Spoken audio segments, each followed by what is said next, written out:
नमस्कार दोस्तों, मैं आपका दोस्त सर्वेश मिश्रा जीवन ज्ञान ऑफिशियल चैनल में फिर से आप सभी का स्वागत करता हूं। और मैं आप लोगों के बीच में वीडियो बनाता रहता हूं, अपने जो अनुभव हैं, अपने एक्सपीरियंसेस शेयर करता रहता हूं और अपना पॉइंट ऑफ व्यू भी रखता हूं कि क्या चीज़ें कैसे करनी चाहिए।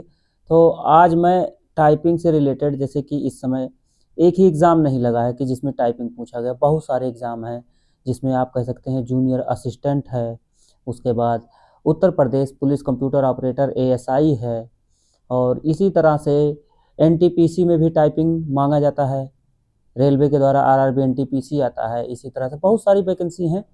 तो मैं टाइपिंग से रिलेटेड थोड़ी सी बातें ये करूँगा कि मैं सिर्फ अपने अनुभव साझा करूँगा, कैसे करना है, क्या करना है, मैंने क्या किया है और कैसे धीरे धीरे सीखा है, उन सब चीज़ों के बारे में पूरा क्लियर बताऊँगा भाई।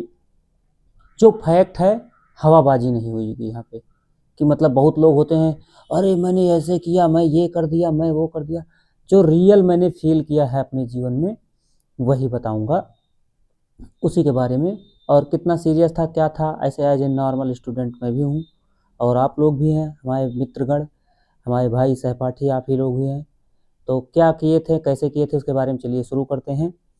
तो टाइप मैंने इसमें लिख भी लिया, देखिए मैं इस पर लिख लेता थोड़ा सा कन्फ्यूजन ना हो, ताकि चीज़ें गलत जगह पे बात करते करते ना पहुँचो, इसलिए मैं लिख लेता हूँ। टाइपिंग सीखने की शुरुआत कैसे करें और मैंने कैसे किया, इसके बारे में देखिए। एक वैकेंसी आई थी, उस वैकेंसी का नाम था, तो उस वैकेंसी में टाइपिंग मांगा था। मैं जैसे एग्ज़ाम दिया, एग्ज़ाम तो सीरियसली दे दिया।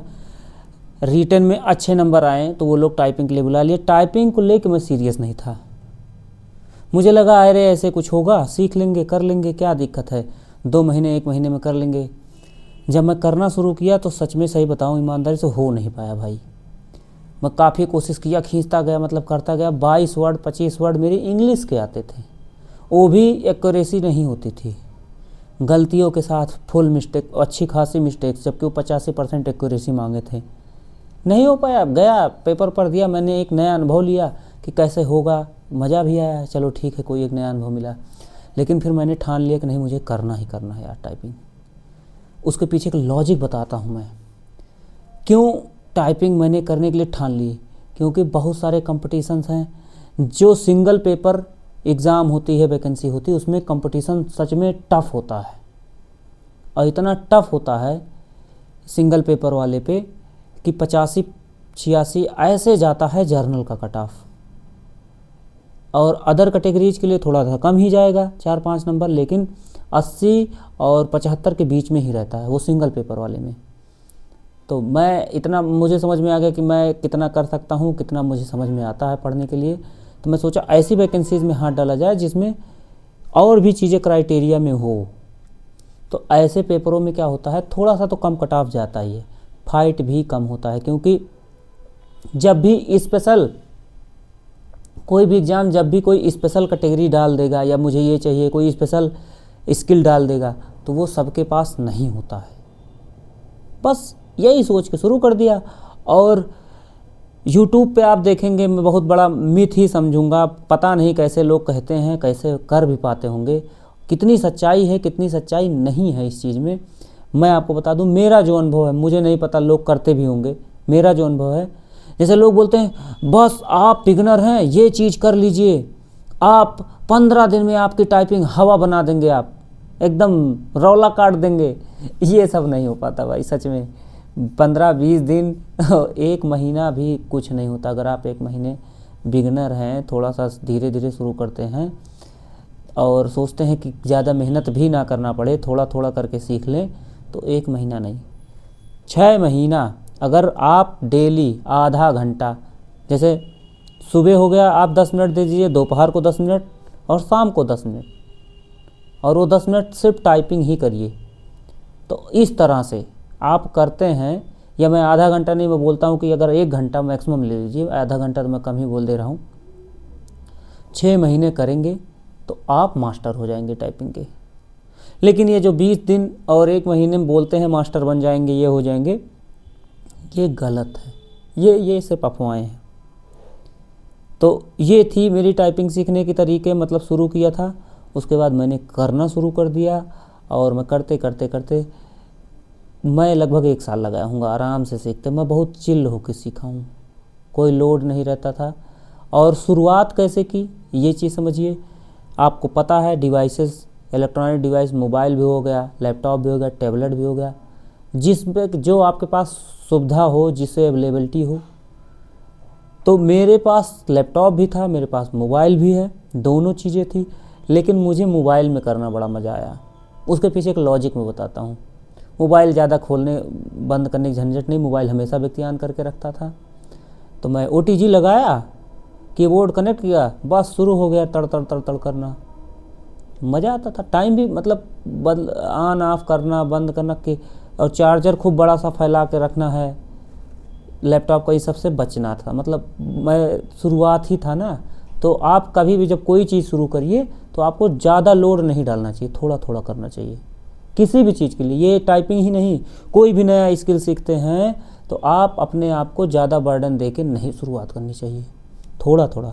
मतलब शुरू में मान के चलिए, जब साइकिल भी आप सीखते होंगे, गाड़ी भी सीखते होंगे, तुरंत नहीं आप रोला काट देंगे, एकदम नचाने लगते होंगे, ड्रिफ्ट मारने लगते होंगे, ऐसा नहीं है। आप थोड़ा थोड़ा करके सीखते होंगे। तो लाइट चली गई है, लेकिन मुझे लगता है कि कोई गड़बड़ नहीं है, इतना पर्याप्त लाइट मेरे पास है कि मैं वीडियो बना सकता हूँ, तो मैं बनाऊँगा। तो ये चीज़ें थी। उसके बाद मैं धीरे धीरे प्रैक्टिस करता गया, आखिरकार मैं फ्लो में आ गया। और अब स्थिति ऐसी है कि हिंदी में मैं 34-35 वर्ड आराम से ले आता हूँ, इंग्लिश में मेरा 40+ चला जाता है स्पीड नॉर्मल। मुझे कोई और बिना किसी प्रेशर के, पहले मैं इतना स्पीड लाने के लिए फिर एकदम पूरी उंगली जोर लगा देता था, समझ लीजिए। अब वो स्थिति नहीं है। तो अगर सच में आप सीखने के इच्छुक है, ये स्किल है, धीरे धीरे आता है। आप कहते सर मेरे पास टाइम कम है, मुझे ज़्यादा सीखना है, तो इसका एक ही तरीका है भाई, आप फिर घंटे बढ़ा दीजिए। सुबह 1 घंटे, दोपहर को 1 घंटे, शाम को 1 घंटे, इस तरह से आप बढ़ा दीजिए। ये था पहला क्वेश्चन। दूसरा, गवर्नमेंट एग्ज़ाम में टाइपिंग का क्या महत्व है, उसके बारे में बात कर लेते हैं। तो टाइपिंग का जो महत्व है मैं आपको बता दूं, जितने भी क्लर्कियल पोस्ट हैं, जिसे कहा जाता है बाबू या मुनीम, मुनीम की आपको परिभाषा बता दूं। हिस्ट्री में अगर थोड़ा सा जाते हैं, आप देखेंगे कि मुनीम ही जो होता था सारे खजानों के, राजा का, सब इन सब चीज़ों का ब्यौरा रखता था, रिकॉर्ड रखता था, और एक लाल कपड़े में लपेट के रखता था। लाल कपड़े में इसलिए ताकि वो कीड़े मकोड़े, दीमक कम लगें। और वो पूरी, तब पेपर नहीं डेवलप हुआ था, तब कागज़ नहीं डेवलप हुआ था, तब उस समय जो है ताम्रपत्र होता था, या उसे क्या बोलते हैं, नाम नहीं याद रहा मुझे, पांडुलिपि, हाँ पांडुलिपि बोला जाता, उस पे लिखते थे। और वो लकड़ियों के छाल से बनते थे, पेड़ के, तो वो बड़ा टफ प्रोसेस था। आज के समय में जूनियर असिस्टेंट वही मुनीम का एडवांस रूप है। आज भी काम वही है। हम क्या कर रहे हैं, हम देखिए मच्छर एक देखिए उड़ रहा है एकदम सीधे से, ये भी टाइपिंग करने के लिए सीखने आया है भाई, और ये बीच बीच में उड़ के आके मुझसे पूछ रहा, हाँ ठीक सही जा रहे हो। तो मुनीम वाला ही काम होता है। जिस भी विभाग में मुनीम का जो ब्यौरा रखेगा, चाहे सैलरी स्लिप हो, चाहे कोई आपका डिपार्टमेंट है, आप आर्मी में हैं, आर्मी में आपके पास कई सारे सामान हो गए, कुछ भी हो गया, उन सब का ब्यौरा रखने का काम आप किस में करेंगे, ये मुनीम ही करेगा। कंप्यूटर पे जाके पूरा डाटा फीड करके रखेगा, सैलरी स्लिप बनाना, इन सब चीज़ों के। तो विभाग, कोई ऐसा विभाग नहीं जहाँ पे क्लर्क की ज़रूरत ना पड़े। तो जहाँ भी क्लर्कियल पोस्ट आएंगे वहाँ पे टाइपिंग जाहिर सी बात मांगे। तो मैं कैसे कह दूँ कि कहाँ नहीं आता। UP SSSC में है, UPP में है, सेंट्रल गवर्नमेंट की बहुत सारी वैकेंसी हैं, EPFO हो गया, SSC के एग्ज़ाम हो गए, और रेलवे के हो गए, जिसमें रेलवे में NTPC हो गया, और इसी तरह से आर्मी में हो गए, सब में वैकेंसी आती है। तो ये गवर्नमेंट जॉब कोई ऐसा, मतलब ये सदाबहार है, कभी ख़त्म नहीं होगा। इन्हीं को लोग बाबू भी कहते हैं। आगे हम बात करते हैं मैं क्या किया था, कैसे किया था। शुरुआत स्टेप ये तो मैं बताया, मोबाइल पे सीखा, फिर बाद में लैपटॉप पे शिफ्ट हो गया। लेकिन कहाँ से, क्या मैं टाइपिंग करने के लिए कभी ऑफलाइन भी गया या कि सिर्फ ऑनलाइन ही सीखा हूँ? मैं आपको बता देता हूँ, मैं ऑफलाइन 1 महीने कोचिंग गया हूँगा। मेरे घर से थोड़ा 3-4 किलोमीटर दूरी थी, तो मैं जाता था, सीखता था, लेकिन मुझे समझ नहीं आया। उसके पीछे एक कहानी बताते। टीचर जो सिखा रहा था वो इतना इंटरेस्टेड मुझे लग नहीं रहा था, क्योंकि हमें लग रहा वो भी रिटायर्ड था गवर्नमेंट जॉब का टीचर, मतलब गवर्नमेंट नौकरी से रिटायर्ड थे, उनकी एज लगभग 65-68 थी। वो इतना लोड नहीं ले रहे थे सिखाने का, आराम से मस्त खोल लिए थे, बच्चे आ रहे हैं सीख रहे हैं, नहीं आ रहे कोई मतलब नहीं। उस समय मैं अकेला एक स्टूडेंट था उनके यहाँ, और मेरे जैसे मुझे लग रहा है 6-7 बच्चे आते रहेंगे, इससे ज़्यादा नहीं थे उनके यहाँ। वो भी लोड नहीं लेते थे। मैं भी 1 महीना सीखा, थोड़ा सा मुझे अच्छा नहीं लगा, मैं घर ही चला आया। मैं कहा एक तो समय जाता है, बारिश हो जाना, मौसम ख़राब हो जाना, और मैं बरसात के समय में ज्वाइन किया था, मुझे बहुत तकलीफ़ हुई, मैं छोड़ ही दिया। हम कहा यार इतना भीगना ये वो, इससे बढ़िया कमरे में बंद रहो, करते रहो। तो मैं फिर घर पे करना शुरू कर दिया। तो पहले मैंने एक वेबसाइट क्लिक किया था। मैं जितनी वेबसाइटें क्लिक किया हूँ जिससे सीखा हूँ उसके बारे में बताऊँगा। एक था typingstudy.com करके था, उसका मैं लिंक डाल दूँगा। उस पर 15 चैप्टर दिए थे इंग्लिश के, और लगभग 23 चैप्टर दिए थे हिंदी के। तो 15 चैप्टर जो इंग्लिश के दिए थे उसमें एक्सरसाइज, मतलब एक चैप्टर में 12-12 एक्सरसाइज, 15-15 एक्सरसाइज, ऐसे एक्सरसाइज थे। तो मैं उस एक्सरसाइजों को करना शुरू किया। वो 15 चैप्टर में, एक चैप्टर में 12 एक्सरसाइज थे, 15 × 12 कर लो, इतने एक्सरसाइज थे। और मैं आराम से किया। और वो 15 चैप्टर जो थे मैं 2 बार टाइपिंग किया हूँ, पूरा रिपीट। एक बार 15 ख़त्म हो गए, फिर दोबारा 15 किया। और सही बता दूँ 4 दिन में ख़त्म हो जाएंगे वो एक्सरसाइज, या मैक्सिमम 1 हफ्ते में तुम वो 15 चैप्टर ख़त्म कर दोगे अगर चाहोगे तो। सुबह शाम, लेकिन मेहनत करनी पड़ेगी। तो मैं ये किया था, वो 15 चैप्टर ख़त्म करके फिर दोबारा 15 चैप्टर किया था, तो जिससे इंग्लिश में स्पीड आ गई। जब मेरी इंग्लिश में स्पीड आ गई तो मैं साइड में थोड़ा थोड़ा हिंदी भी कर रहा था, उसी पे ही typingstudy.com पे। उस पर हिंदी के 23 चैप्टर थे, उस 23 चैप्टर को धीरे धीरे निपटाया। फिर ये जब पूरे ख़त्म हो गए, मुझे समझ में आ गया अब इस पर कुछ बचा नहीं है, तब मैं जंप किया टाइपिंग बाबा। आप लोग सुने होंगे, टाइपिंग बाबा एक फ्री वेबसाइट है, उस पे जाके हिंदी की टाइपिंग की। हिंदी की टाइपिंग में से 70 चैप्टर थे, 17 चैप्टर में करता चला। बहुत हार्ड नहीं, बहुत इजी दिया, बहुत इजी मैं किया। थोड़ा थोड़ा मेरा कॉन्फिडेंस जब बढ़ा, टाइपिंग बाबा सारे 17 मैंने ख़त्म कर दिए। जब 70 मेरे टाइपिंग ख़त्म हो गए, फिर मैं जंप कर दिया हिंदी टाइपिंग इन्फो पे, हिंदी typing.info करके, ये तीसरा था। उस पर फ्री में ऐसे मतलब रैंडम टेस्ट देता था, तुम टाइमिंग अपने आप से डिसाइड कर सकते थे, 10 मिनट 15 मिनट जो भी वो रैंडम देता था। मैं आराम से करता गया, और करते मतलब फिर उसके बाद मैं ये भी ख़त्म हो गया। जब रैंडम वाले में थोड़ा ऊबने भी लगा कि अरे हटाओ कुछ, तो फिर मोबाइल पे मैं शिफ्ट हो गया। और मोबाइल पे फिर मैं लैपटॉप पे शिफ्ट हो गया। लैपटॉप पे शिफ्ट होने के बाद मैंने कुछ दिन सोनी टाइपिंग में प्रैक्टिस की। वो लोग कुछ चैप्टर्स फ्री में दिए थे, फिर पैसा मांगने लगे, मैंने छोड़ दिया क्योंकि मुझे पैसा थोड़ा महंगा लगा। फिर एक दिन मैं ऐसे यूट्यूब पे ही आप लोगों को जैसे सर्च कर रहा था, तो उसमें देखा रेपो टाइपिंग गुरु करके थे एक, मैं उस वेबसाइट पे गया, तो उसमें पता चला कि वो साल भर का मैंने सब्सक्रिप्शन उनसे ले लिया। और सब्सक्रिप्शन बहुत महंगा नहीं था साल भर का, बल्कि महीने वाली सब्सक्रिप्शन जो था वो महंगा पड़ रहा था। तो मैं साल भर का एक साथ ले लिया, और ये मान के चलिए कि आप 500 के अंदर ही थे साल भर का सब्सक्रिप्शन, इतना सस्ता था। तो मैं ले लिया, उस पर किया। उनकी टाइपिंग सच में ए लेवल की टाइपिंग है, ए लेवल मतलब करोगे इतना हार्ड है भाई, कहोगे अरे यार ये कैसे है। जिसका स्पीड अगर अदर टाइपिंग वेबसाइटों पे 40 आ रहा होगा, इस पर आके अपने आप 35 हो जाएगा अपने आप, उतना ही एक्यूरेसी करने के बाद, बाकी कोई दिक्कत नहीं थी। तो ये चीज़ें थी। मैंने आप लोगों को क्या क्या बताया समझिए।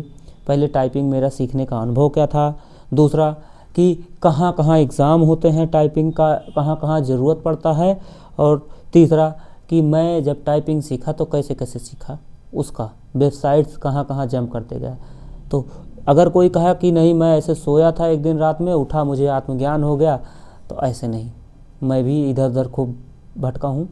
लेकिन हाँ, इन सब चीज़ों में मैं फ्री में ही सीखा, सब सिर्फ प्रैक्टिस और कंसिस्टेंसी।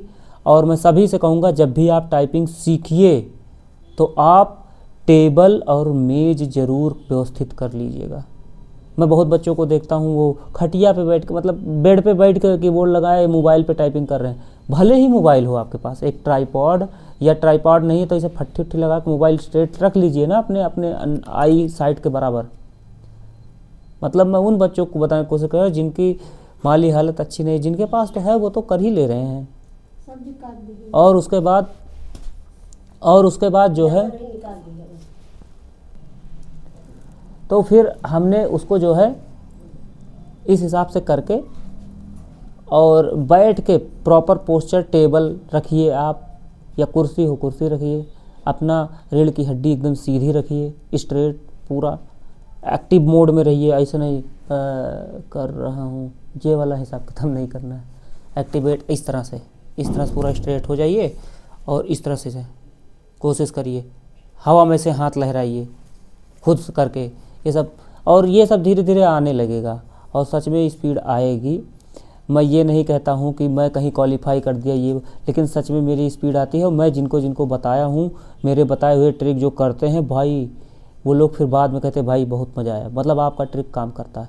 इसलिए मैं ऑफलाइन बहुत लोगों को बताता था, मेरे दोस्त हैं, मेरे मुझसे बड़े बड़े मेरे भैया हैं, मतलब मेरे जहाँ मैं रहता था हॉस्टल में, वहाँ मुझसे उम्र के काफ़ी ज़्यादा लोग 5-5, 6-6 साल मुझसे बड़े हैं, उन लोगों को मैं टिप देता हूँ तो वो लोग कहते हैं।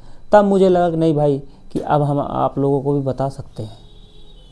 तो इससे जो है ये मेरा कंक्लूज़न था। और इस हिसाब से अगर फॉलो करेंगे, शुरू करेंगे, ज़रूरी नहीं है कि आपके पास संसाधन कितने हैं, जितने संसाधन है उसी में हम लोग को प्रयास करते रहना चाहिए। तो आपको ज़रूर कहीं न कहीं धीरे धीरे आप रिदम में आ जाएंगे। ये टाइपिंग के ऊपर ही नहीं, हर जगह लागू होता है ये रूल। तो धन्यवाद दोस्तों। अगर हमारी जानकारी अच्छी लगी हो, मैं आपका दोस्त आप लोग के बीच में इसी तरह से अपने अनुभव, अपने ज्ञान की बातें जो है लाता रहूँगा आप लोग के बीच में। लाइक, शेयर, सब्सक्राइब, कमेंट करना ना भूलिएगा। आप लोग का प्यार, आप लोग का जो साथ और सहयोग है वही मुझे मोटिवेट करता है कि कुछ अच्छी बातें आप लोग के बीच में लेके आता रहूँ। धन्यवाद दोस्तों।